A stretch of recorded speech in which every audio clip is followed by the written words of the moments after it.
Бизнесті қолдау мақсатында мемлекет тарапынан микро және шағын кәсіпкерлік субъектілері үшін өсімпұлдар мен айыппұлдар сомасын есептен шығару ережелері бекітілді.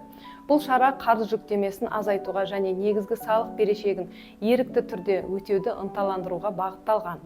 Аталған шара жеке тұлғаларға қолданылмайды. 2026 жылғы 1 қаңтар жағдайы бойынша микро және шағын кәсіпкерлік субъектілері санатына жататын тұлғалар өсімпұлдар мен айыппұлдарды есептен шығаруға құқылы. 2026 жылғы 1 қаңтар мен 31 наурыз аралығында берешек сомасы толық өтелген жағдайда мынандай сомалар есептен шығарылуға жатады.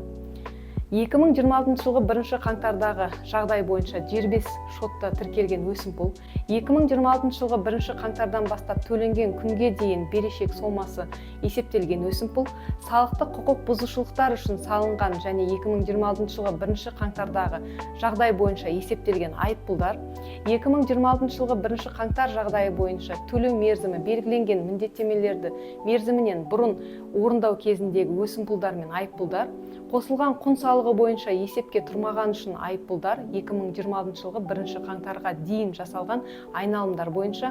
Басты шарт бұл 2026 жылғы 1 қаңтардағы жағдай бойынша есепте тұрған негізгі берешек қарыз сомасын толық есептеу болып табылады.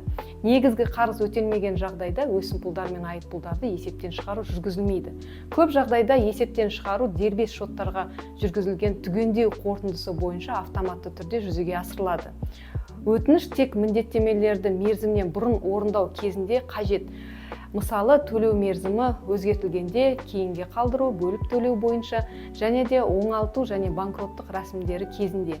Есептен кәсіпкерлік қызметке байланысты емес жеке тұлғалардың өсімпұлдары мен айыппұлдары, сонымен қатар микро және шағын бизнес субъектілері не жатпайтын міндеттемелер шығарылмайды. Есептен шығару берешек өтелген салық түрі бойынша жүргізіледі. Айыппұл ішінара төленген жағдайда есептелген және төленген сома арасындағы айырма есептен шығарылады. Есептен шығару құқығымен берешекті өтеу мерзімі 2026 жылғы 31 наурызды қоса алғанға дейін болады.